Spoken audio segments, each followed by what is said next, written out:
side hustles. You know, the terminology, the language has changed since I was a younger man.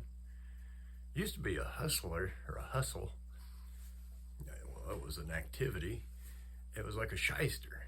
You might see a pool hustler. It's going to rook you out of your money somehow and, pretend to play badly. Or a card sharp. A hustler. Pretend to play badly for a couple rounds, get you overconfident, and then he's gonna go full bore and get all the money he lost plus all of yours. Is anybody here old enough to remember I think it was a 90s movie. It's called White Men Can't Jump, which isn't racist at all. But anyway, Woody Harrelson was in it. He was the main guy, I guess, white guy. And he come out all goofy looking and said, "Oh, play basketball? You mean basketball?" And Wesley Snipes was the other, main guy in it. And that was their whole thing. They went and hustled guys on the basketball court and stole their money. Well, they didn't steal it. I mean, they beat them fair and square. But the whole ruse, it was just that. It was a ruse. Well, that terminology has changed. And now side hustles are a prevalent part of our society, especially with young people. Old people too. When you stop and think about it, if diversifying your portfolio and investing is a wise thing, and every financial advisor will recommend that you diversify your portfolio. That way, if one piece falls off and doesn't do so good, you have other things to rely on. It's like a backup plan. Some people have multiple side hustles, which is smart. You might have DoorDash and Uber Eats and YouTube and TikTok, and there's a bazillion ways to make money. And in a certain way, it's never been easier to make money than in the current society. The trouble with that is, if people are making their main money, their daily bread, from quote-unquote side hustles, wouldn't that make it their main hustle? There's a couple reasons for this. One of them is that, well, American workplace culture has become so toxic in a lot of ways that people are just fed up. And they want, I guess for lack of a better term, they want to be an entrepreneur. They want to control their own destiny. And maybe someday you don't want to get up and do the work or whatever, and you can do that. Now, you're not going to eat.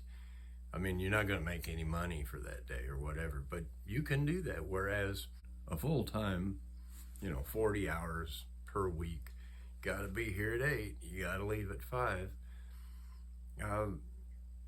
It's a demanding, it's a taxing thing, and wears you down over time. So I get this craving to be, controller of your own destiny in a sense. The other part of this is, especially for young people, and older too, I guess, people simply can't find jobs. There's a whole slew of stuff, ghost job.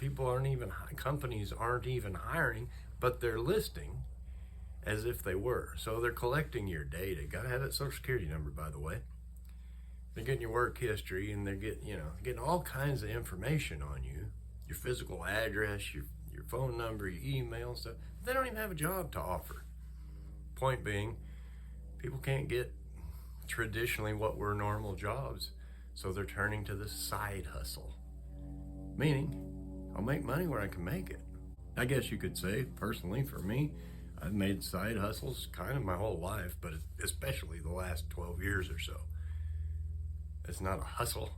I mean, it's a legitimate way to make a living, primarily in the maintenance field and construction.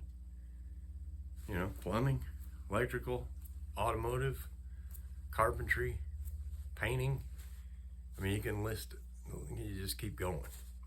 Because if I think I can do it and I can figure it out and I can do a good job for you, I'll do it and make money off of it. It's made a living. It's kept me alive, and it's supported others for over a decade. Nothing wrong with that.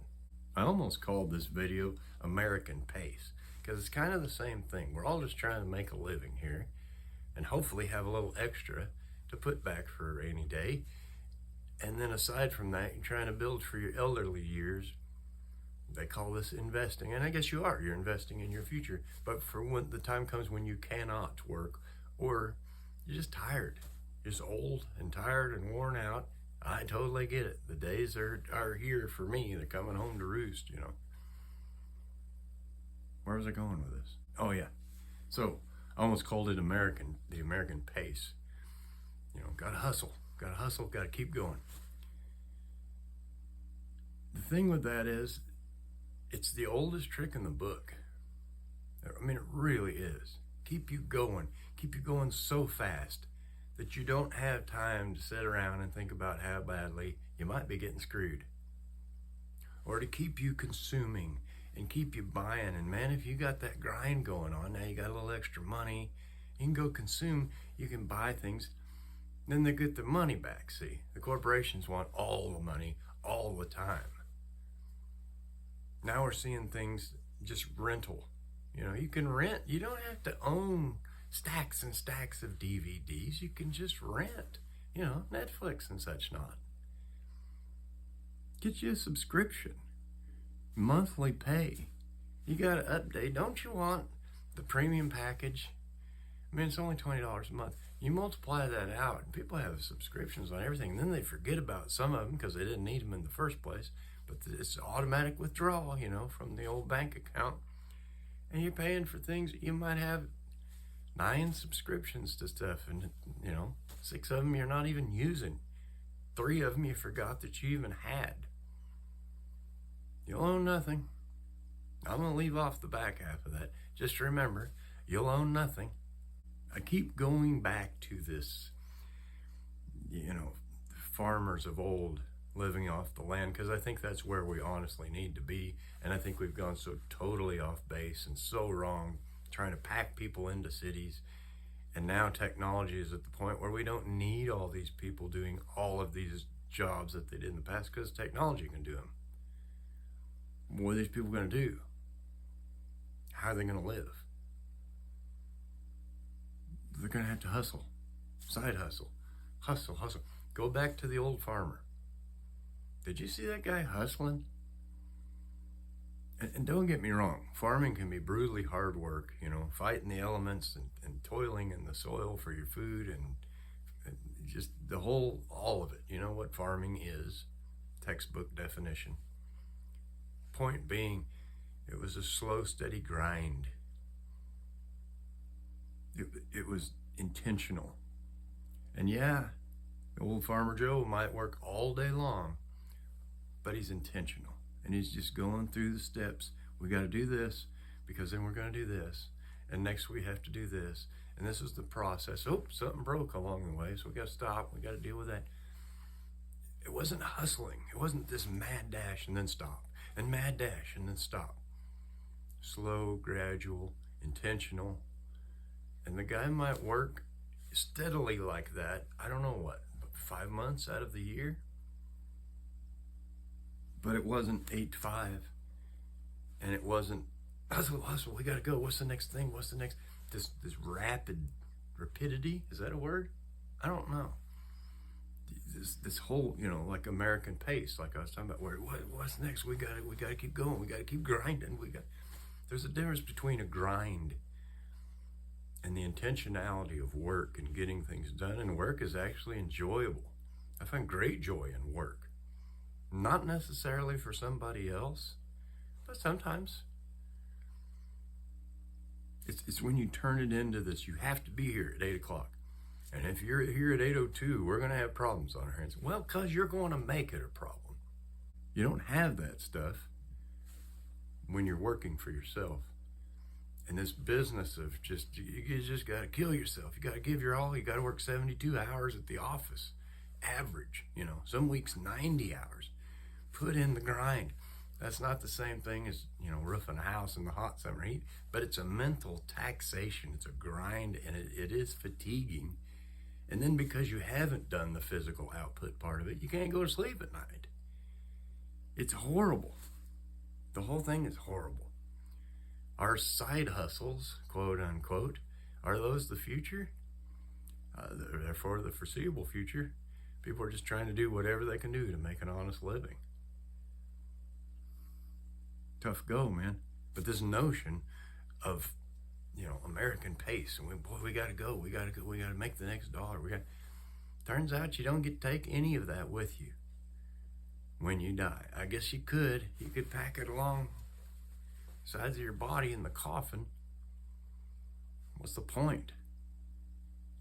I'd much rather prefer a gradual, intentional, working towards or something. If you're back on the farm, I mentioned this in the last video, everything you do was for your own benefit. You weren't making some corporation rich. Intentional, a good job. You take the time necessary. There isn't some idiot standing over, this has got to be done by Friday. This has got to be done by 4:30. Or there's going to be, oh God, nobody knows what could happen. You are the one that's causing the problem. You know, I'm talking about the guy demanding these arbitrary deadlines. The world's not going to stop spinning. You just pick up where you left off. You do that tomorrow. It's the oldest trick in the book, man, and I just despise it. As if the whole free world's going to collapse if this deadline isn't met on the 23rd of the month, and oh my gosh, the ramifications are just untold. Stop it. It ain't that bad. It'll be waiting for us tomorrow morning. We can pick up where we left off. And I've put these pressures on myself along the way too. Somewhat, if somebody's out of water, I want their water back on, and they want their water back on. Worst case Ontario, if I can't get it whipped, I just pick up tomorrow morning. I mean, I'll go as late as I can for you to get you back into water. But if I can't, I just pick up tomorrow. And a lot of times with a fresh mind and a good night's rest, something that seemed maybe almost insurmountable is now like, oh, that's so easy. Why didn't I see this yesterday?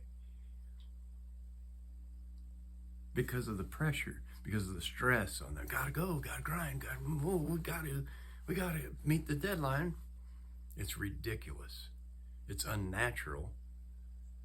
And I personally can't stand it.